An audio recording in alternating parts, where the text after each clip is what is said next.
Paz, irmãos, vamos abrir nossas Bíblias no livro de Daniel. Que dia lindo, né? Quem diria, né? Bom ver a Sheila de volta. Glória a Deus pela saúde, né? Também a Maia que voltou, nós oramos por você, Maia. Cíntia, Vitória, para todos, bem-vindos, bem-vindos. Daniel capítulo 5.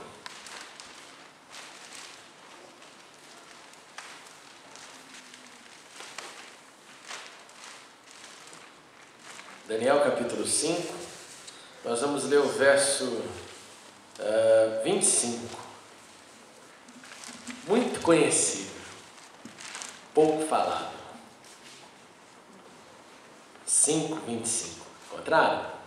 Diz assim o texto: esta é a inscrição que foi feita, Mene Mene Tekel Parsim, em algumas versões Uparsim. E este é o significado dessas palavras. Mene, Deus contou os dias do teu reinado e determinou o seu fim. Tekel, foste pesado na balança e achado em falta. Pérez, teu reino foi dividido e entregue aos medos e persas. Vamos orar. Pai, fala conosco. Derrama da tua inspiração, abre os nossos ouvidos e fale conosco nesta hora, pois oramos em nome de Jesus. Amém e amém. Irmãos, o livro de Daniel é um livro muito lindo porque é um livro que conta da história de alguém que resolveu tomar uma posição, permanecer nessa posição e, como tudo que acontece na lei da vida, tudo que você planta, você colhe.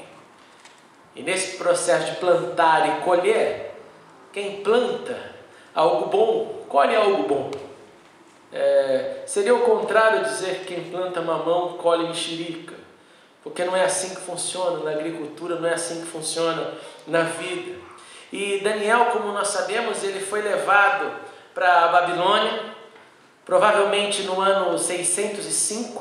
Nabucodonosor, que era o rei, o governo da Babilônia, foi até Israel, sitiou Jerusalém e levou a primeira leva de exilados. Na primeira leva de exilados estava Daniel. É quando nós lemos sobre Mesaque, Sadraque, Abidnego, aqueles amigos de Daniel, provavelmente em 605, porque Nabucodonosor ele usava uma tática de guerra que não era só destruir o lugar, mas ele fazia quase que uma campanha de terrorismo.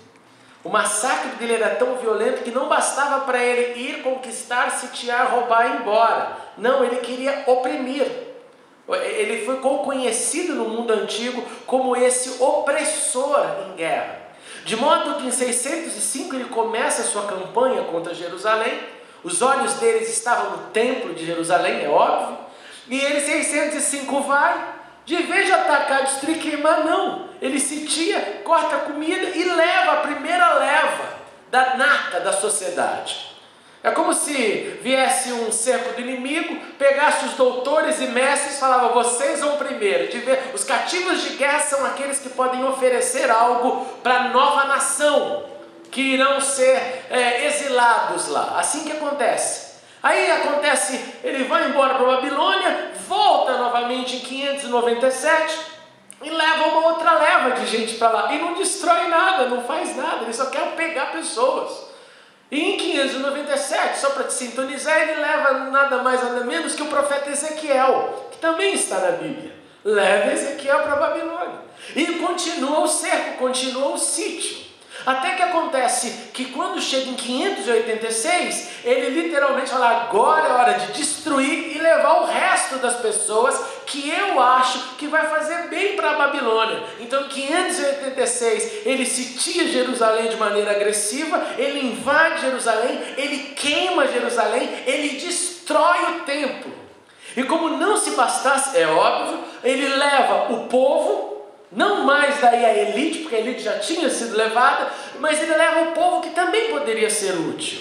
E leva os utensílios do templo. Guarda isso. Tudo aquilo que a gente lê que o templo foi feito, todo o ouro que foi usado, toda a prata que foi usado, os utensílios que eram usados nos cultos, tudo, ele levou tudo. E é dessa época que desaparece da história a Arca da Aliança, que até virou filme do Indiana Jones. É nessa época que some. Alguns pensam que os profetas fizeram um combinado para guardar essa arca, que essa arca está escondida até hoje. Outros acham que ela foi para a Etiópia, outros acham que Deus sumiu com ela. Ninguém tem resposta, nem mesmo George Lucas com seus filmes. Mas o fato é que esse Nabucodonosor, ele ganha essa fama e ele constrói então um modelo de governo de construir com o que vem de fora, com a inteligência que vem de fora. E ele então estava na Babilônia e ele teve então, por isso, encontros ou chances de conhecer o Deus de Israel. Se você lembra do texto, da narrativa de Daniel, você vai lembrar que ele teve sonhos e que ele queria interpretação, ele desesperava, preciso que alguém me fale. Foi a época que ele teve um encontro com Daniel e seus amigos. Daniel e seus amigos foram lá e interpretaram o sonho dele, ele ficou feliz, mas no dia seguinte ele pirava de novo. No dia seguinte ele esquecia que Deus tinha trazido uma revelação maravilhosa e falava, faz uma estátua de ouro com a minha cara e que o povo venha me louvar. Maluco! Não bastava para ele ser, entre aspas, um político de sucesso, um conquistador. Ele já começava a se colocar na posição de divindade. Porque uma vez que você faz um busto seu para que alguém adore, você já está entrando no ponto do metafísico, do além do mundo físico, o além do dinheiro, da política, do poder, da conquista. E Deus ainda dá chances. Você vai se lembrar que nesse Nabucodonosor é aquele que presencia o episódio que lança ali esses amigos de Daniel aonde? Na fogueira. E ele percebe que fogo não queima os servos de Deus, mas nada acontece. A sua mente é focada na sua megalomania. Que palavrinha difícil.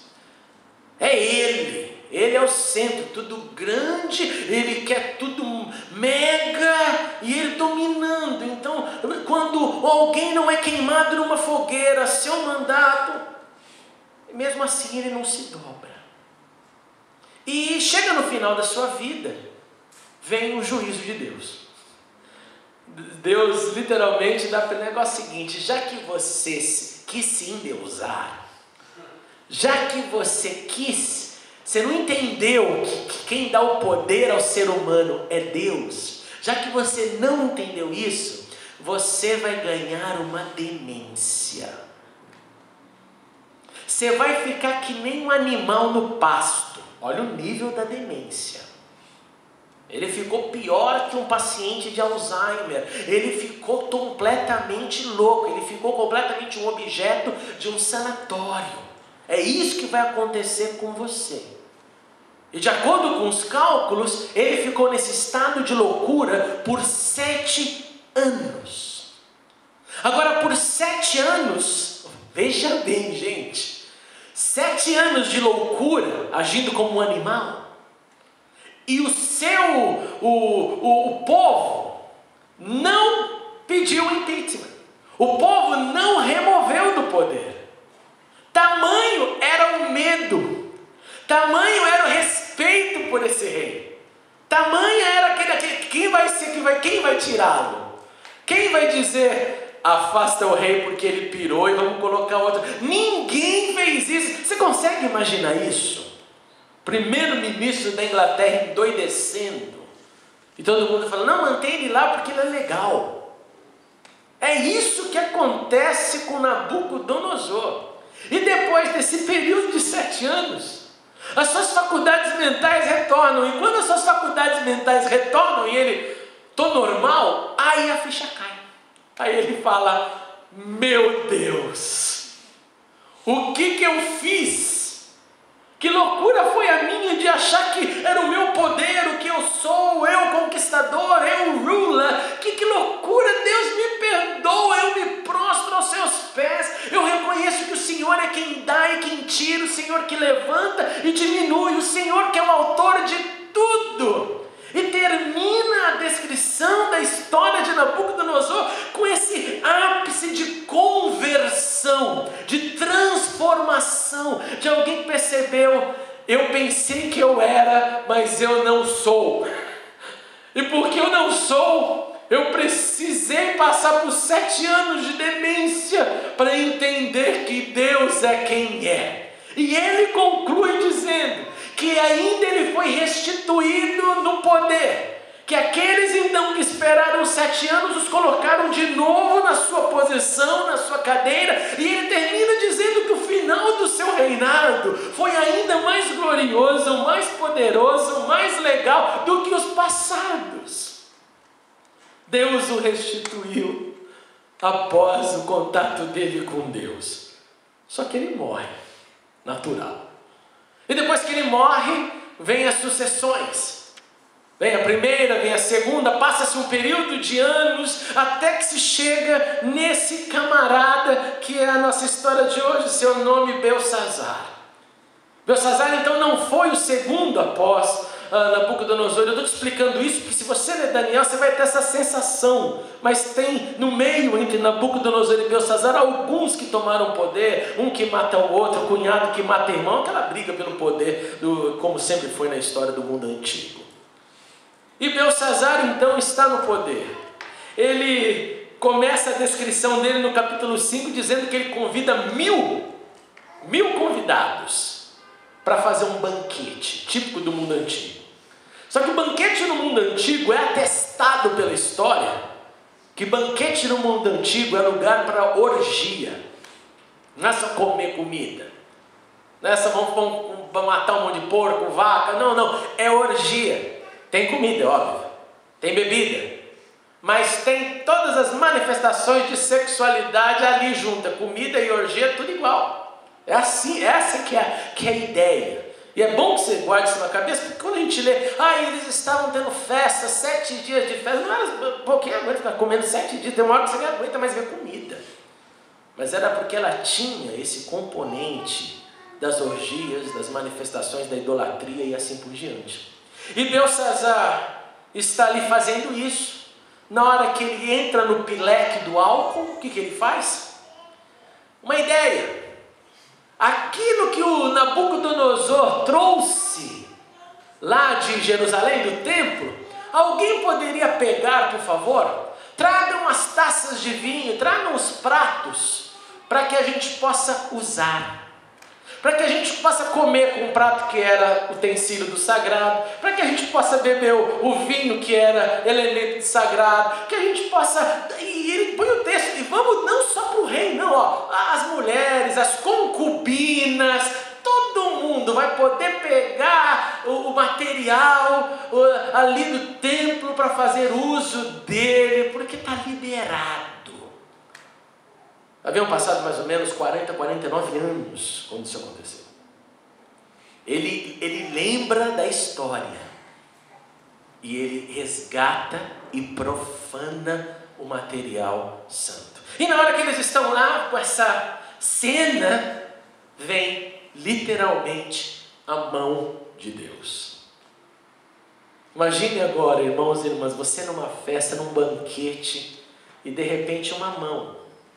Não sei se ela tinha até o braço, se era só a mão. A Bíblia diz que era uma mão. E que essa mão escreve na parede. Imagine por um minuto, uma mão ali na tela escrevendo Mene, Mene, Tekel, Parsi. E o rei fica totalmente horrorizado. Porque primeiro não é natural. Você vê uma mão do nada escrevendo na parede. Essa mão ali, ela solta tinta. Tinta pelos dedos, se ela escreveu, ela marcou a parede. E ele fica horrorizado com aquilo, e ele então chama os seus astrólogos, os seus feiticeiros, os seus sábios, os seus magos, e fala: eu preciso saber o que quer dizer isso.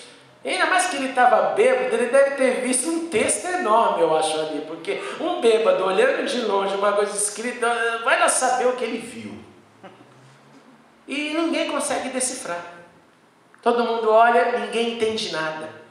Há indícios que isso foi escrito com caracteres do aramaico, que era uma língua também conhecida pelos judeus, mas todo mundo leu, era como ler hoje. Se eu falar para você, mene, mene, tekel, parsim, que raio, não dá nem para fazer uma associação, né? Parece que é isso, não tem, da mesma forma não teve associação naqueles dias. E nessa hora que ele está em extremo conflito, o que está acontecendo na nossa sala de festas? Entra a mulher dele, a rainha, e fala: Rei, você não sabe, mas existe um homem que serviu o seu predecessor. E este homem, ele tinha ou tem o espírito dos deuses santos. Esse homem era iluminado. Vai atrás dele e pede para ele trazer a informação, pede para ele ler. O nome dele é Daniel. Daniel, nessas alturas, irmãos, devia ter cerca de 80 a 82 anos. Essa é a razão pela qual talvez Daniel já não estava mais a serviço da corte. Talvez ele estava no seu aposentado já. Talvez na transição entre Nabucodonosor e Belsazar e todos os que passaram, ele foi ficando de lado, ficou esquecido, porque é normal, entre o político novo, ele traz todos os seus cabos eleitorais juntos. É assim que acontece na política. Mas a mulher sabia da história. A mulher sabia, esse cara é legal. E eles vão atrás de Daniel. E ele fala: olha, quem interpretar isso vai ser honrado, vai ganhar manto, vai se tornar o terceiro homem no poder. Chame Daniel. E vem Daniel. Daniel aparece, levado na presença de Belsazar. E Belsazar começa: você é Daniel, que o meu pai trouxe de Judá? Em referência a Nabucodonosor, que não era pai, mas era o que vinha antes. E Daniel: sim, sou eu, ao seu serviço, ó majestade. Ele fala: olha, o negócio está aí, ó. Ninguém consegue decifrar. A gente estava aqui na orgia, na festa, bebendo todas, comendo tudo, e tem esse negócio, me ajude, porque eu estou aterrorizado. E ele fala: tudo bem, eu vou falar para você. E olha que lindo que ele fala: agora os teus presentes, guarde para você. Eu não estou interessado nisso. Eu não vou fazer pelo presente, pelo prêmio, pela promoção. Mas eu vou te dizer o que está escrito aí. E aí chega no texto que lemos. Porque ele começa então com a interpretação. Ele fala o negócio seguinte: rei, antes de você veio Nabucodonosor, o seu predecessor. O Deus Altíssimo deu tudo para ele, mas ele não reconheceu nada, ao ponto de ele ficar maluco, depois acordar, até reconhecer que Deus Altíssimo domina sobre reinos, sobre homens, e Ele coloca no poder quem Ele quer. Mas você, Belsazar, sucessor, você não se humilhou. Você tem um orgulho danado. Você acha que a tua mente funciona do modo correto, que todo o resto está errado. Você não dá o braço a torcer. Então o que está acontecendo é o seguinte: Mene, Deus contou os seus dias do teu reinado e determinou o teu fim. Em outras palavras, Deus determinou para você, com a simples palavra, basta. Basta. Ao contrário de Deus dizer para você como é forte, no livro dos Salmos, como a gente aprende aqui, que você veja os filhos dos seus filhos, que você possa ver paz, que você possa viver. Não, para você, rei, acabou. Segundo ponto, o tekel. Você foi pesado na balança e foi achado em falta. Você, rei, caiu na malha fina do leão. Só que não é o leão do imposto, é o santo leão. E por ter caído na malha fina, você está devendo. Você está devendo, você é devedor. E número 3, o Pérez. O seu reino foi dividido, aconteceu um impeachment. Só que esse impeachment vem porque Deus determinou. De modo que o porquê disso ter acontecido, do basta de Deus, da justiça divina e do impeachment, ou seja, acabou a sua posição como rei, isso aconteceu, e as definições que Daniel dá são 3, por causa basicamente de 3 pecados. O primeiro pecado é orgulho. Você não reconheceu que apesar de a conquista ter vindo através dos seus braços, da sua força, do que você é, quem está por trás disso é Deus. O seu orgulho te cegou. O seu orgulho não deixou você perceber que tem uma outra camada. Segundo pecado, você profanou as coisas de Deus. Você pegou utensílios, você mexeu com coisas que você não devia ter mexido. Se você ficasse lá na sua orgia, na sua festa lá, ficaria lá daquele jeito. Agora, a hora que você cruzou esse border de sagrado e profano, você mexeu com coisa séria. Terceiro pecado, sua idolatria. Você chama de Deus aquilo que nunca foi Deus. Você chama de Deus um pedaço de pau. Você chama de Deus um pedaço de cerâmica. Você chama de Deus um metal que é fundido, que é queimado e que se torna num objeto. Esses são os seus pecados. E a consequência disso, irmãos, é que naquele mesmo momento, Daniel é elevado no poder. Naquela mesma noite, Belsazar é assassinado. E entra o próximo governo, que é chamado de Dário. E a história move. No momento da celebração, vem o juízo. Esse homem é deposto, assassinado e entra um novo governo. E Daniel, elevado mais uma vez para continuar sendo a voz de Deus na Babilônia. O que isso tem a ver com a gente? O alerta que veio no meu coração são sobre os alertas dados por Daniel para Belsazar e para a análise dele dos pecados. E como disse, o primeiro é orgulho. Nós às vezes confundimos que orgulho é aquela ação de altivez de tudo aquilo que eu tenho e que eu quero manter a pose porque tenho e porque acho que sou. Não é essa mais ou menos a figura do orgulhoso? O orgulhoso é aquele que geralmente ostenta algo que nem todos possuem. Por isso que ele se orgulha daquilo que tem e ele passa esse comportamento para os outros. Mas eu reconheço também que existe um lado do orgulho que é o orgulho do que não se tem. Então eu não tenho e eu mantenho o orgulho como se eu tivesse. E por eu manter o orgulho como se eu tivesse, parece que eu estou sendo íntegro, mas na verdade eu estou manifestando algo mentiroso. Eu gostaria de ter, eu precisaria ter, não tenho, e ao invés de humildemente, não tenho. Não, eu mantenho a pose de que tenho, mas não tenho nada. Por isso que disse que é o orgulho do que não tem. De vez de abrir o coração e falar, eu não tenho, eu preciso disso, eu careço disso, está faltando isso, não, mantenho como se eu, não, está tudo ok, eu possuo tudo, meu julgamento me mantém dessa forma. Esse é o primeiro ponto. É óbvio que eu não preciso ficar falando do orgulho que é o orgulho da altivez, daquilo que eu acho que eu possuo e mantenho acima. Mas eu queria te chamar a atenção para pensar nisso. No orgulho que é sinônimo de omissão do que eu não tenho porque falta humildade para reconhecer. Segundo, a profanação. Isso aqui não é um alerta para hoje você, quando chegar aqui na igreja e tropeçar na caixa de som, se cair de joelho porque você profanou o alto-falante. Não.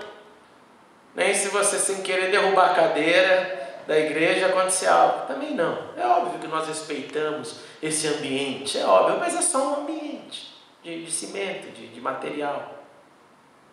Agora, quando a gente fala de paralelos, nós pensamos que hoje o que nós devemos temer de profanar é o templo, não de cimento, mas o templo do Espírito Santo, que são os nossos corpos. E esse sim tem sido profanado pra caramba, para falar bem claro. O corpo tem sido profanado mais que tudo. As pessoas não reconhecem essa ideia desse recipiente santo que abriga a presença de Deus, que é isso que a Bíblia nos diz, e o seu corpo é exposto a tudo e a todos. Não é anormal, infelizmente, né, como eu tenho dito aqui, nessa época de rede social, é terrível. Como já tenho falado, vou continuar falando, porque é um episódio atrás do outro, não para. De profanação de corpo e de publicação disso ainda, e achar bonito. Fazer, ô Jesus, tem misericórdia. Tem misericórdia. Profana-se o que deveria ser um ambiente sagrado. E pelo amor de Deus, você sabe que eu não estou dizendo aqui nada de uma beatificação, uma santidade ridícula de externo. Mas eu estou falando a consciência de que nós abrigamos a presença de Deus. Então, nem todos os ambientes, nem tudo que está aí é para mim, nem para você. Linguagem que eu ouço e reproduzo, isso não é para você, isso não é para mim. Porque isso também profana. E terceiro ponto é a idolatria. O paralelo da idolatria, você pode dizer, não pastor, eu não acredito mais em santo. Estava falando com a Cecília no caminho da vinda hoje para cá, né? Nos santos, nas celebrações. A parte legal que eu acho é da história, tem muita história. Camila está indo para a escola, fazendo um induction numa escola, Church of England. Nós chegamos lá, eu vi alguns livrinhos, St. Andrew, St. George, St. Patrick, falando deles, né, como os santos da Inglaterra, da Escócia, da Irlanda. Eu falei, isso é legal, saber a história. Eu falei, mas o problema é quando a pessoa começa a pedir para o santo, né? E esquece que o santo também morreu e que era gente. Mas o santo dos santos, que é Jesus, morreu e ressuscitou. Essa é a diferença. Então você pode dizer, não, eu não sou parte da idolatria, isso não tem nada a ver comigo. Mas eu disse para você que idolatria é tudo aquilo que é transformado em Deus e nunca foi Deus. De modo que amor por dinheiro é uma idolatria danada. Transformou em Deus aquilo que nunca foi Deus. Comportamentos ruins, negativos, às vezes se torna uma idolatria. A pessoa gosta daquilo que ela é, ela fala, não, eu sou assim e acabou. Está idolatrando, de vez de falar, caramba, eu quero mudar. Não, eu sou assim mesmo, sou boca dura mesmo e acabou. Está idolatrando. Para quê? Está fazendo de Deus, está dando o que é adorar? É você colocar o seu foco em algo. O que é adorar? É você viver para algo que é maior do que você e eu. Então quando eu coloco o meu foco, por exemplo, voltando no ponto do dinheiro, eu estou fazendo daquilo um Deus, porque eu coloco todo o meu foco em busca daquilo. Quando eu coloco o foco naquilo que eu sou e assino embaixo, eu sou pavio curto, está idolatrando. Está colocando todo o teu foco no teu comportamento. Eu não mudo. Está idolatrando. Todo o teu foco nesse desejo gostoso de que você cresceu assim, nasceu assim, aprendeu assim e vai ser assim. Idolatrando. Fazendo de Deus o que não é Deus. Todas as insensibilidades, todas as fugas das responsabilidades. Idolatria. Está colocando o foco na fuga. E é incrível, porque a fuga é a manifestação das justificativas mentirosas. Podia fazer isso, podia não, mas aqui não vai dar. Colocou o foco, exaltou a mentira de acreditar que não podia quando podia fazer. De modo que, irmãos e irmãs, meu alerta para nós essa noite é em nome de Jesus. Se tem algum orgulho do que você tem ou do que você não tem, suma com isso hoje. Fala, Jesus, me ajuda. Ao ponto de quando você precisar de algo, em nome de Jesus, levante sua mão e fala, eu estou precisando disso. E todo mundo vai lutar para te ajudar. Ou, segundo ponto, profanação do seu corpo. Em nome de Jesus, fique atento ao que você expõe, ao que você fala, porque como diz Jesus, a boca fala do que o coração está cheio, e se o coração está cheio, entrou primeiro para encher e depois sai pela boca. Então não deixa entrar, não deixa entrar, cuidado. Aos jovens, cuidado com a linguagem. Nós não somos iguais a todo mundo, vocês mandam palavrão, umas coisas nojentas. Nós não somos desse time. E por último, não transforme em Deus aquilo que não é Deus.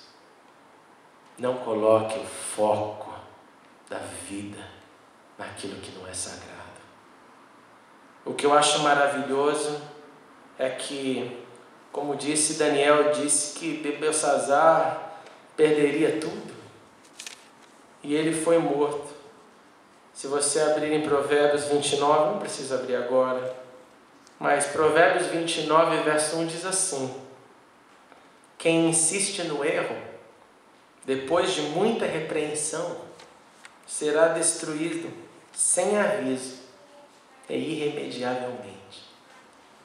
Como se diz, já te falaram que não é legal, já te falaram que não é certo, muitas pessoas não faz, não vai dar. O texto é chocante. Tipo assim, não tem outro jeito para você a não ser o teu fim. Porque não vai cair uma pedra na sua cabeça, é que você vai, querendo dizer, vai morrer nesse canto da terra. É o pau que nasce torto e que nunca se endireita, e que tem um eco bíblico isso, mas esse é um outro assunto. Porque tem conserto para quem entrega tudo. Se entregar 99,9, não tem jeito. Não tem jeito. Segundo, eu termino também com as palavras de Jesus, que disse: louco, esta noite pedirão a sua alma. Está guardando, está aí, transformou em Deus o que não é Deus, manteve orgulho, construiu celeiros para fazer mais. E Deus falou: para que tudo isso? Quando a ideia é cultuar o que é e quem é Deus, e não o que não é Deus. Vamos ficar de pé e vamos orar. Vamos clamar ao Senhor juntos, cada um no seu momento, no seu lugar, da forma que quiser. Se você quiser ficar sentado, se ajoelhar, fique à vontade. Senhor Jesus, obrigado porque nós podemos refletir na sua palavra e pensar e colocar as nossas mentes nesse exemplo da história da Bíblia, nesse teu julgamento, nesse teu alerta, para que nós jamais venhamos a misturar o sagrado com o profano, que nós jamais venhamos a misturar canais que não são do mesmo provedor. E o provedor Deus que nos coloca com a graça do Altíssimo para reconhecê-lo exclusivamente como Deus, Ele não aceita a divisão do seu lugar com nenhuma outra divindade, porque Tu és o único Deus, o único Senhor absoluto. Por isso que nesta noite eu quero te suplicar que, se há orgulho entre nós, que o Senhor remova dos nossos corações, das nossas individualidades. Se é orgulho do que temos, ou se é orgulho do que não temos, ou a manifestação da ausência da humildade, porque às vezes nós não temos, às vezes nós precisamos de socorro e ajuda. E eu te peço que nenhum de nós venha manter uma aparência de orgulho quando a aparência deveria ser de pedido de socorro. Ajuda-nos nisso, Senhor. Em nome de Jesus eu também te suplico que o Senhor não nos permita entrar nesse mecanismo de profanação do corpo, Senhor. É chocante ver o que a nossa sociedade aceita cada vez mais com uma normalidade, com tudo que tem passado, tudo que vemos, Senhor, e que com certeza o único interessado em tornar comum isso é o diabo.